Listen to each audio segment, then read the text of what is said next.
Okay, let's unpack a phrase that has been, I think, utterly diluted by marketing departments. Raving fans. Mm. If you lead a CPG organization, you've probably seen it attached to every mission statement, and it's usually framed as this vague, feel-good outcome. Right, like it's a bonus. It's treated as something that's nice to have, but not critical infrastructure. And that's exactly what we're stripping away today. Our deep dive into the source material shows that raving fans has to be viewed not as a branding concept, but as a core, measurable profit strategy. We're making this financial and tactical and operational. Absolutely. So for you, whether you're working insights, innovation, or commercial strategy, this deep dive is, I think, essential. We're moving beyond the philosophy and asking, what is the operating model that reliably produces loyalty? Because the reality from mid-level leaders is that retention and advocacy, they are not soft concepts. They are operational levers. They determine your margin, your predictability, and your ability to generate sustainable long-term growth. Without constantly breaking the bank on promotions. Exactly. And the mental shift required, it's profound. It's not just about being nicer or, faster or more responsive when a problem occurs. That's defensive. It has to be a proactive design decision. It's about building a systematic structure, an engine, really, that consistently makes your brand more relevant to your priority consumers. And more reliable for your retailers. And crucially, more aligned with the outcomes they are both trying to achieve. Okay, let's start with the cold, hard economics of this. Because if the numbers don't add up, it doesn't matter how great the philosophy is. And they absolutely do add up. The financial argument for pivoting from acquisition to retention is, well, it's overwhelming. It really is. It's the foundational truth of profitable growth. Multiple analyses confirm that acquiring a new customer can cost, 5 to 7 times more than retaining an existing one? At least. And yet you look at most CPG budgets and you see the vast majority of time, resources, and leadership focus is all allocated to chasing new volume. And here's where the analysis becomes, frankly, stunning.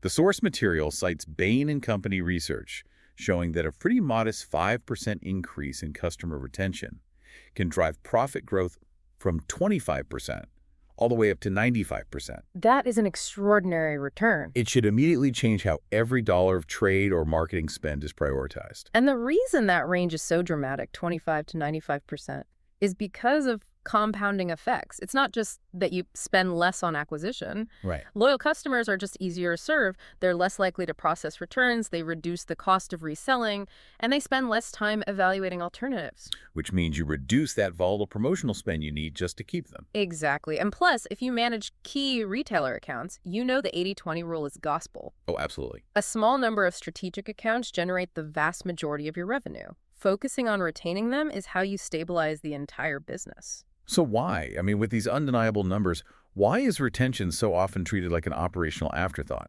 Something you delegate to the customer service call center. The sources call this the leaky bucket syndrome, and I think that's a perfect metaphor. You're busy scooping water in, but the bottom is silently falling out. Precisely. Value leaks quietly. Because when retention isn't explicitly measured and owned at the executive level, accounts just drift. A retailer might deprioritize your product for shelf space. Or a consumer just switches to a competitor because it was a bit more available that day. They don't complain, they just leave.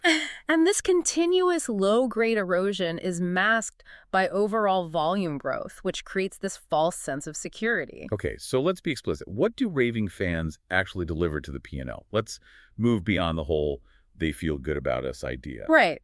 They are economically valuable agents for your business. First, they buy more often and they're more open to your adjacent products. So a higher share of basket. A higher share of basket and a higher share of shelf. They'll seek you out in multiple categories. And they're far less price sensitive. Much less. If the relationship, the consistent value and reliability delivers more than just the product, they are significantly less likely to trade down. Even when you raise prices or a competitor runs a deep discount. And critically, they become informal advocates. They aren't just buying, they are influencing buyers, category managers, other customers. They are basically an unpaid sales and feedback force. That structural change in the cost of growth, that is the whole game. When you build a system that creates advocates, you just lower the overhead required to maintain your stability. You do. But if the financial benefits are this undeniable, why do so many loyalty efforts, from CRM programs to complex survey systems, why do they just collapse? or fail to move that profit needle. Because they fundamentally confuse activity with strategic impact. I mean, most teams think they are customer-centric. Right, they're running surveys, tracking NPS. Responding to social media complaints, but they're only optimizing fragments. They're focused on quick fixes, not redesigning the system. I see common failure patterns cited in the sources. A major one is just fragmentation. The sales team is chasing short-term acquisition targets. While the supply chain team is measured only on their own internal efficiency metrics. And the metrics for customer retention, Yeah. the actual long-term assets, they get reviewed in a monthly meeting, but they're never truly owned or budgeted against. And that's often coupled with treating customer experience, or CX, as a separate function, like it's a shiny tool bolted onto the side, instead of being the core operating model. And that just leads to a lot of wasted effort, doesn't it? Measuring satisfaction without actually changing the delivery system. Or running promotions that give you a sugar rush of volume but erode the long-term equity of the brand. They're right. The organizational friction created by these fragmented goals, it actively works against loyalty. It does. Now let's talk about the complexity specific to CPG that makes this exponentially harder. The dual loyalty challenge. You don't have one customer, you have two, and they're intertwined. Precisely. Your primary customer is the retailer, and they have a completely separate set of needs from the person buying the product. They care about operational reliability, perfect shelf execution, efficiency. And whether you're genuinely helping them grow their category, they just need you to be easy to do business with. And then you have the consumer, the end user. They care about relevance, availability, trust in the brand, value for money. Raving fans require you to earn loyalty at both levels, and this creates this inherent tension. You can have the most enthusiastic consumer base in the world, but if your supply chain creates friction for a retailer, Late shipments, complex invoicing. that retailer will deprioritize you, and that effectively kills the consumer relationship right there on the shelf. Friction on either side undermines the entire system. Which brings us to the failure of mistaking measurement for management. We are so data-rich, but often action-poor. This is a massive failure point for CPG companies. They track NPS, they monitor complaint volumes, they buy these complex data dashboards. But it's like stepping on a scale every morning without changing your diet. You have the number, but no one is accountable for the action required to change the number. Exactly. Data accumulates, but outcomes stagnate. For CX to create value, it has to drive specific, often difficult decisions. Like changing how resources are allocated, or redesigning that complex invoicing system you mentioned. Yes, and holding leaders accountable not just for their internal metrics, but for the experience outcomes of your most strategic customers. It requires the head of supply chain to care about the retailer's ease of business. And the head of commercial to care about the consumer's long-term experience. Even if it means sacrificing a short-term volume push, it changes the organization's DNA. That's a challenging pivot for any organization, especially for a mid-level leader whose bonus might be tied to, say, Q3 volume targets, not 24-month retention rates. It is, and that leads directly to the core concept of the solution. Predictable loyalty is built on a system, and that system has to start with selectivity. So let's pivot to the system itself. The mechanism behind this predictable loyalty. The foundational concept, and probably the hardest pill to swallow for many, is that customer centricity has to be selective. Selective is the key word. Organizations fail when they try to design one average strategy for an average customer who doesn't even exist. You dilute your resources trying to please everyone and end up delighting no one. And you get generic strategy and commodity products. So the requirement is defining which relationships are truly strategic assets. Which minority retailers, channels, and consumer segments drive the majority of your profitable growth. You have to define your ideal customer profile, your ICP, at both the retailer and the consumer level. This forces strategic choices, and yes, your sales team might initially push back. Arguing you're leaving 80% of volume on the table. How do you counter that? By showing them that the increased profit and predictability you get from serving the right 20% excellently far outweighs the margin-eroding volatility of chasing the other 80% with deep discounts and constant resource-intensive acquisition campaigns. So it's about prioritizing the customers who matter most and designing the entire organization around their success. That's it. Okay, let's dive into the 4 elements that must work together here, starting with how we gather information. Well, the first element is what we just covered, clear ICP and segment focus. Growth requires doing the right things for the right customers.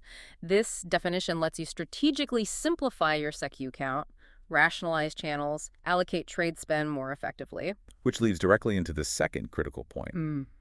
Real customer insight, not just data. Surveys, by themselves, often just validate assumptions you already hold. Right. They don't uncover the deep motivations that drive genuine loyalty or churn. This is where a lot of insights departments, I think, fall a little short. So you need more than quantitative reach. You need qualitative depth. We need to move past what people buy and understand why a shopper repeats, or more importantly, why they switch, even when they say they're satisfied. What are the deep motivations, the lifestyle constraints, the trade-offs they're forced to make? Exactly. And for an innovation team, that insight is the difference between launching, another flavor and genuinely solving a hidden problem for the consumer or a major pain point for the retailer. And that leads directly to the third element. Having a value proposition that actually matters. I love this framing.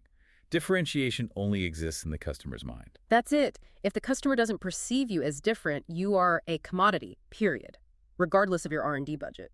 So winning means identifying the few attributes, whether that's reliability, innovation, clean ingredients, whatever it is, that your best customers value most. And then consistently outperforming on those specific dimensions. And this requires ruthless sacrifice. You must stop trying to be competitive on everything. Trying to win on quality and price and availability and speed all at once. It just leads to mediocrity on the one or two things that your high-value segment cares about most. You have to choose where to dominate. And finally, the fourth element, which is really the system's output and its ultimate loyalty mechanism. Execution that is reliable, not just promising. This is where trust is built or broken. Absolutely. Trust is the currency we earn here, and we earn it when promises are met repeatedly. It's boring, dependable excellence that beats occasional heroics every single time. And for CPG, practically, this means consistent product quality, excellent on-time delivery. Clear, proactive communication when supply issues arise, and commercial processes, from ordering to invoicing, that make it genuinely easy for the retailer to do business with you. So we're talking about eliminating the friction in the relationship. That dependability stabilizes everything. And it's often the single most important factor in the retailer's loyalty, which then translates into shelf presence for the consumer. So what does this entire structure mean for you, the mid-level leader, sitting at that intersection where strategy meets execution and budgets are decided? It changes everything about resource allocation and how you define success. If you are in innovation, your new products are no longer just evaluated on novelty or predicted volume. They have to be assessed on whether they deepen loyalty and increase the lifetime value of your most valuable customers. Right. And if you're in a commercial role, trade spend gets allocated not just on short-term volume pushes, but on the long-term strategic value of the account. And whether that promotion actually reinforces the brand's core value proposition. And your customer conversations, they fundamentally shift. They move from the reactive, "Are you satisfied?" to the strategic, forward-looking question, "What would make us truly indispensable to your business or to your life?" That's the language of a strategic asset relationship. That stability, that move toward predictable growth in these volatile markets, that's the competitive advantage you are ultimately designing for. It really is. It lowers the cost of growth, reduces price sensitivity, and stabilizes revenue because the relationship itself delivers more value than just the product. Okay, so let's leave our listeners with a final thought. If Raving fans are built on these disciplined systems of value, insight, and reliability, not expensive one-off campaigns, then the ultimate strategic question for any leader is this. And it builds on that idea of measurement versus management. How many of your current resources are invested in proving to yourself in the market that you are customer-centric versus actually being structured to make the customer feel your excellence every single day? Something to chew on as you design your strategy for next quarter.